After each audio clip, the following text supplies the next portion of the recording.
नमस्कार, मैं रवीश कुमार। आपका अंदाज़ा सही है कि क्या कहने जा रहा हूं।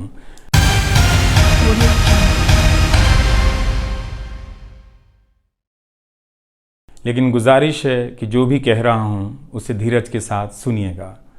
भारत की पत्रकारिता में स्वर्ण युग तो कभी था भी नहीं, लेकिन आज के दौर की तरह भस्म युग भी नहीं था। भस्म युग से मेरा मतलब है जहां इस पेशे की हर अच्छी बात तेज़ गति से भस्म की जा रही हो। यह दिन भी आना ही था। इस देश में अलग अलग नाम वाले अनेक चैनल हो गए हैं, मगर सब हैं तो गोदी मीडिया ही। उसका परिवेश, उसका इकोसिस्टम, पत्रकारिता का और माहौल सब खत्म कर दिया गया है। मगर पत्रकारिता करने और कराने का दावा भी सब कर रहे हैं। खासकर वो भी कर रहे हैं जो उसी सत्ता का हिस्सा माने जाते हैं, उसी के रूप में देखे जाते हैं, जिसकी ताकत से हर दिन पत्रकारिता इस देश में कुचली जा रही है। जब वो कहे कि वह उच्च स्तरीय पत्रकारिता करना चाहता है, तब ऐसा दावा करने वालों को ज़रा संदेह की निगाह से देखिए। गोदी मीडिया और सरकार भी पत्रकारिता का अपना मतलब आपके ऊपर थोपना चाहती है। अगर इसका मतलब किसी भी रूप में वही है, तब आप एक बार फिर से झांसे में आने वाले हैं। इस वक्त अपने संस्थान को लेकर कुछ खास नहीं कहना चाहता, क्योंकि भावुकता में आप तटस्थ नहीं होते, ऑब्जेक्टिव नहीं हो सकते हैं। एनडीटीवी में 26-27 साल गुजारे हैं। इतनी लंबी यात्रा के अपने उतार चढ़ाव भी हैं। अनेक साथी, वरिष्ठ, कनिष्ठ सब शामिल हैं। कितने लोगों ने साथ दिया है। इन अनुभवों के बारे में कभी भी वस्तुनिष्ठ तरीके से नहीं बोला जा सकता, और आज के दिन तो बिल्कुल नहीं, क्योंकि कई बार तथ्यों के साथ भावनाएं मिल जाती हैं और भावनाओं के तूफान में बहुत सारे तथ्य छूट जाते हैं। बेहतर है कि इसे संक्षिप्त ही रहने दिया जाए। जो आदरणीय शख्स हैं उन्हें मैं याद कर ही रहा हूँ। काफ़ी सारी शानदार यादें हैं एनडीटीवी में, अब दोस्तों के बीच सुनने सुनाने के काम आएंगी। आज के दिन किसी एक व्यक्ति का नाम लेना मुश्किल हो रहा है, तब जब आपके पेशेवर जीवन में अनेक लोगों का हाथ हो, कैसे एक का नाम ले सकते हैं। मैं जानता हूं कि पूर्व सहयोगी, मौजूदा सहयोगी सब मुझ में अपना हिस्सा देखते हैं, और वो सही भी है। मुझे सभी से कुछ ना कुछ मिला है। मैं सबका ही आभारी हूं। इसलिए एक का जिक्र कर बाकी को छोड़कर आप न्याय नहीं कर सकते, खासकर ऐसे दिन। वैसे भी इस वक्त तो हर चेहरा ही अच्छा नज़र आ रहा है, क्योंकि सबने मेरे अनुभवों को, मेरे जीवन को समृद्ध किया है। बेटी विदा होती है तो वो दूर तक पीछे मुड़कर मायके को देखती रहती है। मैं इसी स्थिति में हूँ। अभी मुड़कर देख लेने दीजिए, फिर कभी विस्तार से एनडीटीवी की बात करूँगा, लोगों के बारे में और एनडीटीवी के बारे में, डॉक्टर रॉय, राधिका रॉय के बारे में भी। मैं कई लोगों की प्रतिक्रियाएं पढ़ रहा था। बहुत सी बातें तो मुझे आज ही पता चली। हैरानी हुई कि हर किसी के पास एनडीटीवी का एक अलग ही किस्सा है। वाकई उन 27 वर्षों के बारे में ठहर कर और संभल कर बात करने की ज़रूरत है। एनडीटीवी ने एक चीज़ सिखाई कि टीवी में और टीवी का एक ही मतलब होता है, टीम। एंकरों के स्टार बनाए जाने के बाद यह धारणा टूट गई, मगर आज भी टीवी के बुनियाद में यही है कि जितनी अच्छी टीम होगी उतना अच्छा काम होगा। अभी इस बात को यहीं रहने देता हूँ, कभी किसी और वक्त के लिए, तब जब आप भावुक ना हों, तब जब मैं भावुक ना हूँ कि एनडीटीवी छूट रहा है। अगस्त 1996 में एनडीटीवी से औपचारिक रूप से जुड़ा था। अगस्त 1996 में ट्रांसलेटर के रूप में, अनुवादक के रूप में। लेकिन उसके पहले कई महीनों तक मैं यहाँ चिट्ठियाँ छांटता रहा। बोरे में चिट्ठियाँ आती थीं और मेरे पास रख दी जाती थीं। तब दर्शक पोस्ट बॉक्स में चिट्ठियाँ भेजा करते थे। देश भर से दर्शक अपने हाथों से अलग अलग कार्यक्रमों के एंकरों को लिखा करते थे। इन्हें पढ़ते हुए मैंने टीवी के कार्यक्रमों के आसपास दर्शकों को बनता देख रहा था। मेरा काम था उनकी बारीक नज़र से लिखी गई चिट्ठियों पर रिपोर्ट बनाना और एंकरों या कार्यक्रम के प्रोड्यूसर को सौंप देना। दिहाड़ी का काम था, उसी के हिसाब से मजदूरी मिलती थी, पैसे मिलते थे। मेरी ज़िंदगी में यह काम आज भी जारी है। आज भी आप मुझे सैकड़ों की संख्या में मैसेज लिखते हैं, हाथ से लिखी चिट्ठियां भी आती हैं, बहुत अच्छी लिखावट में। मैं ज़्यादातर मैसेज पढ़ता भी हूं और सभी के नहीं तो बहुतों के जवाब देने की कोशिश करता हूं। कई बार तो अपनी निराशा भी आपसे साझा कर देता हूं। मैं आपके बीच आकर अपने मन का भाव नहीं छिपाता, क्योंकि मैं आपके बीच बताने के लिए आता हूं। अगर खुद को ही छिपाने लगा तो वो पूरा बताना नहीं होता है। मुझे तो लगता है कि कई हजार दर्शकों के पास मेरे लिखे हुए जवाब होंगे। उंगलियों में दर्द रहने के कारण इन दिनों जवाब देना कम कर दिया है। तो एक तरह से जिन चिट्ठियों से एनडीटीवी में मेरी शुरुआत होती है, उनका आना जाना आज भी जारी है, आज तक जारी था। वो काम आगे भी जारी रहेगा, लेकिन इतने सारे सुझावों, जवाबों, अपेक्षाओं, शिकायतों और डांट के बीच सोना, जागना और जीना मुझे आपके हवाले करता चला गया। मैं खुद के पास तो रहा ही नहीं, आपके बीच गया तो घर ही नहीं लौटा। शायद अब कुछ वक्त मिलेगा खुद के साथ रहने का। आज की शाम एक ऐसी शाम है जहां चिड़िया को उसका घोंसला नज़र नहीं आ रहा, क्योंकि कोई और उसका घोंसला ले गया है। मगर उसके सामने थक जाने तक एक खुला आसमान ज़रूर नज़र आ रहा है। तो खैर, उसके बाद अनुवादक बना और कई पत्रकारों की रिपोर्ट का अंग्रेज़ी से हिंदी में अनुवाद करता रहा। इसके बाद मैं रिपोर्टर बन गया और फिर मेरी दैनिक रिपोर्ट की अलग यात्रा शुरू होती है। रवीश की रिपोर्ट से काफ़ी कुछ सीखने को मिला। तो इस तरह से ये एनडीटीवी में ही संभव हुआ कि एक चिट्ठी छांटने वाला इसके एक चैनल का ग्रुप एडिटर समूह संपादक बनता है और आज उसे छोड़ रहा है, इस्तीफा दे रहा है। बहुत बड़ी बड़ी शक्तियां पीछे खड़ी हैं इस एक पत्रकार के पीछे। तो स्वाभाविक है कि ये नौबत आनी थी, इसका अंदाज़ा मुझे पहले भी था। लेकिन जिस दिन आता है उस दिन अच्छा तो नहीं लगता है। लेकिन मैं आपसे यह भी कहना चाहता हूँ कि जब भी मेरे बारे में मूल्यांकन करें, इस बात की सहानुभूति मुझसे ना रखें कि मैं चिट्ठी छांटता था। मैं उनकी तरह नहीं हूँ कि अचानक चाय बेचने की बात करने लग गया। उतर रहा हूँ जहाज़ से, बात कर रहा हूँ चाय बेचने की। सहानुभूति के लिए या फिर अपने संघर्ष को महान बताने के लिए मैं ऐसा नहीं करना चाहता। इस देश में हर किसी का संघर्ष ही पहाड़ चढ़ने के जैसा है। आप एम्स के बाहर मरीज जो खड़े हैं, उनके परिजन जो खड़े हैं, उनसे मिल लीजिए। आपको पता चल जाएगा कि उनकी चुनौतियां कितनी बड़ी हैं और आपका दुख कितना कम है, छोटा है। लेकिन आज के दिन मैं आप सभी के बीच दर्शकों की बात करना चाहता हूं। इस दौर में कुर्सी पर बैठे किरदारों को टूटते हुए देखा, सबने देखा। संस्थाओं को भस्म होते देखा, आपने देखा। नफरती तूफान में लोगों को भटकते देखा। मगर मैंने इसी दौर में एक नई संस्था भी बनते देखी है। वह संस्था है जनता की संस्था, दर्शकों की संस्था। दर्शक ही अपने आप में इंस्टीट्यूशन बन जाते हैं। आप दर्शकों की संख्या भले कम है, मगर आप दर्शकों ने मिलकर जर्जर किए जा रहे इस लोकतंत्र में जनता नाम की संस्था का पौधा सूखने से बचा लिया। एनडीटीवी में मुझे जब भी अवसर मिला मैंने जान लगा दी। मैंने कभी उन अवसरों को अपने लिए नहीं देखा, बल्कि यही सोचा कि ये अवसर मुझे आप दर्शकों के लिए मिला है, इसलिए उन सभी अवसरों को आप दर्शकों की कहानियों से भरता चला गया और मैं आप दर्शकों का होता चला गया। आपका दावा मुझ पर बहुत बड़ा है, मैं जानता हूँ। आप मुझ पर बहुत दावा रखते हैं।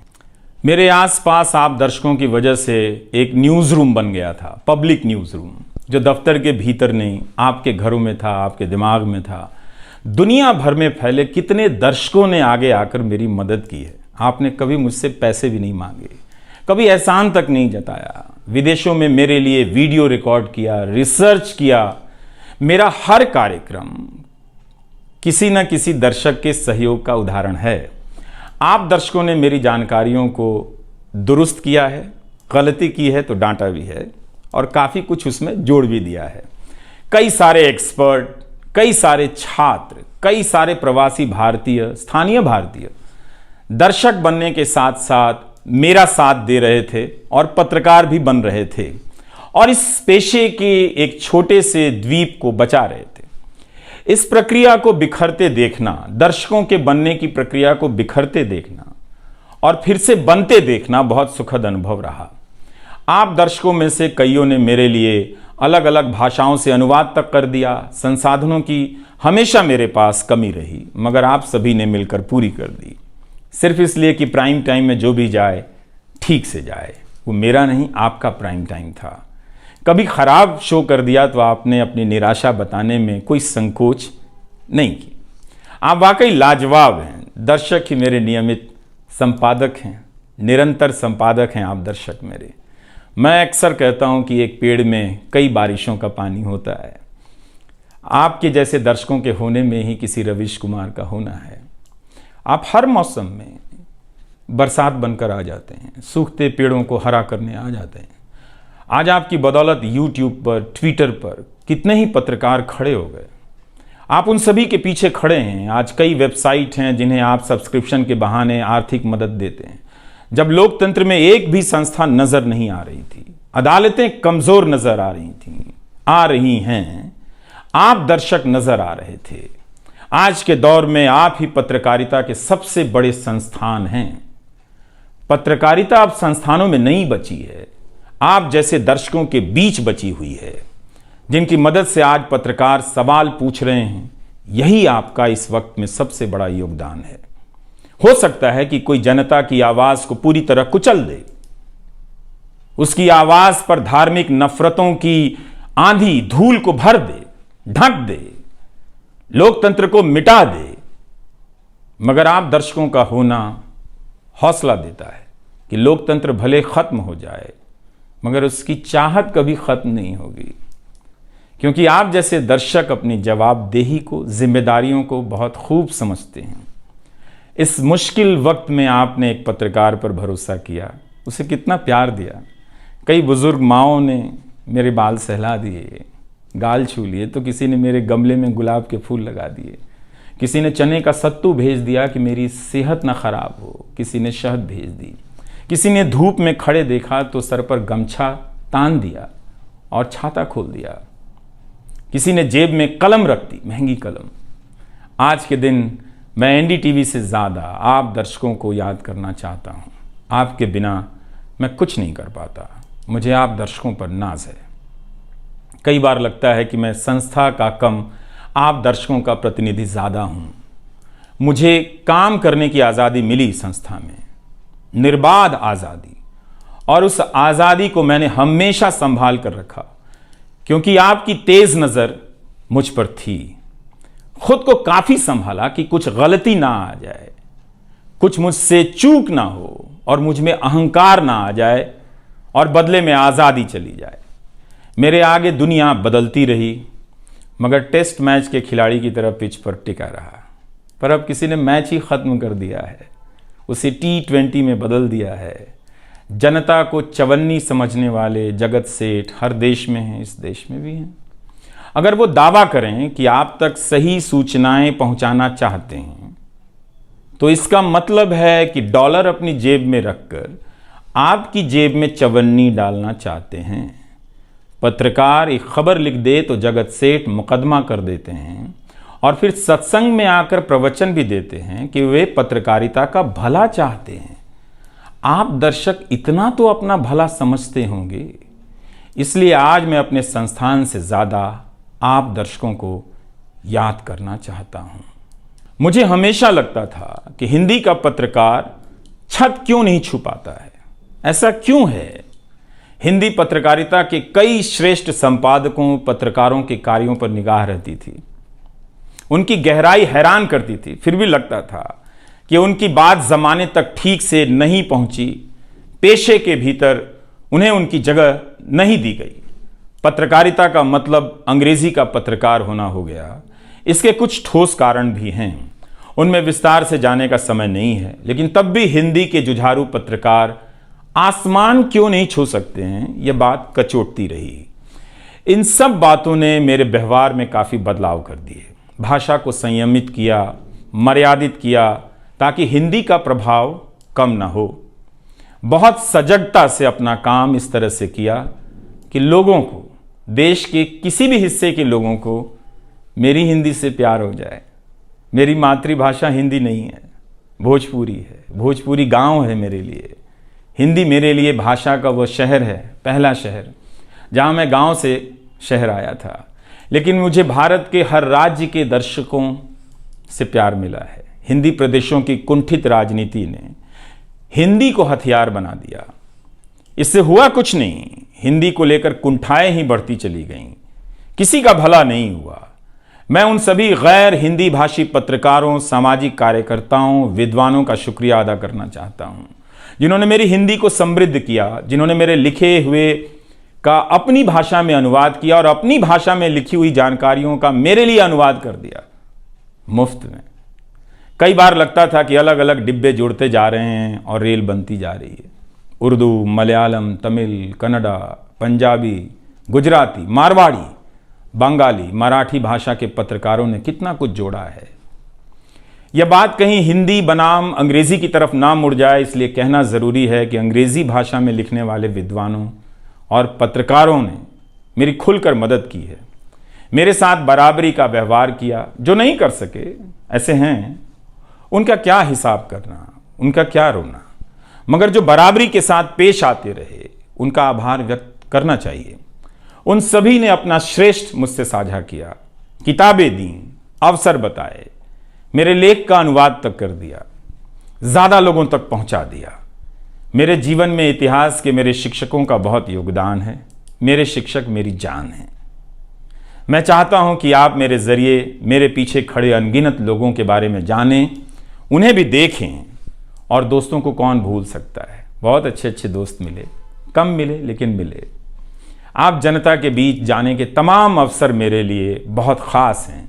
तमाम आंदोलनों को कवर करने गया, आपके बीच जाते ही जो चीज़ ख़ास नज़र आती थी वो है एक पत्रकार के प्रति आपका विश्वास, आपकी समझ। आप लोगों से मैं घिर जाता था। आपके भीतर कितना कुछ बहने लग जाता था, जिसे एक राज्य को सुनना चाहिए, जिसे सुनाने के लिए पत्रकार से अच्छा कोई जरिया नहीं। मुझे आपके बीच आकर हमेशा लगा कि आप सरकार को कैसे देखते हैं, और मैं उस नज़र से सरकार को देखने लगा। इसी का भरोसा है कि आपकी सक्रियता में ही भारत का लोकतंत्र धड़कता है। शाहीन बाग और किसान आंदोलन की जिद में मुझे सूरज की रोशनी दिखाई देती है। आपको जनता बनते हुए देखा है। मेरा विश्वास गहरा होता चला है कि तंत्र भले खत्म हो जाए, लेकिन जनता के बीच जन बचा हुआ है। एक दिन यही जन आज से बेहतर तंत्र बना लेगा। आज कुछ लोगों को यकीन हो गया है कि सारा तंत्र उनके कब्जे में है। अब जन का कोई मोल नहीं। मीडिया को खत्म कर विपक्ष और जनता को खत्म किया जा चुका है। ऐसा सही भी है, मगर यही शाश्वत नहीं है। एक ना एक दिन जब लोग अपनी नफरतों से जर्जर हो जाएंगे, उनकी नफरतें उनके शरीर से दरकने लग जाएंगी, तब उन्हें किसी नई जमीन की तलाश होगी, किसी पत्रकार की याद आएगी। नफरत की गुलामी से बाहर आने का रास्ता आप ही बनाएंगे, आपको ही बनाना है। एनडीटीवी में मैंने लिखना, बोलना सीखा, दिखना सीखा, अच्छे कपड़े पहनना सीखा, टाई पहननी सीखी। बस केवल डांस नहीं आया, क्योंकि काम से वक्त ही नहीं मिला। आप सीख लीजिएगा। आज के दिन मैं अपनी महिला सहयोगियों को ख़ास तौर से याद करना चाहता हूँ। काम के प्रति ईमानदारी, टिक कर काम करना और पेशे की नैतिकता की समझ मुझे अपनी महिला सहयोगियों से मिली है, और मैंने उनसे चुरा भी ली है। उनसे मेरी सामाजिक और नैतिक समझ बहुत बेहतर हुई। मेरी इस यात्रा में बहुत सी समझदार औरतें और लड़कियों के अनुभव शामिल हैं। मेरी जीवन साथी का भी, मेरी बेटियों का भी, मेरे सास ससुर ने बहुत साथ दिया ताकि मैं बाहर जाकर रिपोर्ट कर सकूं। मेरी माँ, मेरी भाभी, मेरे परिवार के सदस्यों ने भी ठठेरे की तरह सब ने पीट पीट कर पीतल से बर्तन बना दिया। यह मैं इसलिए भी रेखांकित कर रहा हूँ कि पत्रकारिता के पेशे में मर्द ही नहीं, मर्दवादियों का कब्जा है। उनकी आक्रामकता के बीच कई बार दम घुटता था। इतनी आक्रामकता के बीच आप रचनात्मक हो ही नहीं सकते, संवेदनशीलता आ ही नहीं सकती। इस पेशे में तमाम महिला सहयोगियों ने मुझे मर्दों की आक्रामकता से बचा लिया। अगर आप इस पेशे में आ रहे हैं, विद्यार्थी हैं, तो हमेशा अपनी महिला सहयोगियों के साथ सलीके से पेश आइए, उनकी काबिलियत को स्वीकार कीजिए, तारीफ कीजिए। प्राइम टाइम के वक्त अक्सर कहा करता था, मुझे काम करने दो, 9 बजे ही बजते हैं।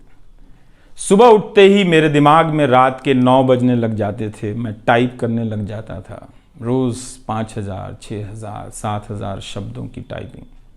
अब शायद 9 ना बजे, प्राइम टाइम ना हो। मुझे पता नहीं है कि अब 9 बजे क्या करूँगा। मुझे टीवी से बहुत प्यार है, इस माध्यम से दिल लग गया था, शायद इसी वजह से दिल टूट रहा है। वो लाल माइक याद आता रहेगा, अब वो लाल माइक नहीं होगा। मैं जानता हूँ कि आप दर्शकों की आदतों में मैं शामिल हो गया हूँ।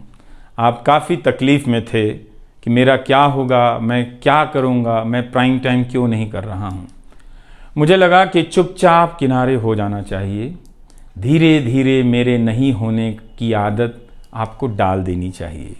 इसलिए कई दिनों से प्राइम टाइम नहीं कर रहा था, ताकि आप मुझे कुछ भूल सकें। मगर आप हैं, मानते ही नहीं हैं। हर रात 9 बजे के बाद मैसेज करने लग जाते हैं कि कहाँ हो, बीमार तो नहीं हो, सब ठीक तो है, एनडीटीवी में क्या चल रहा है, आप अच्छे हैं। तो भारत का मीडिया स्पेस बदल चुका है।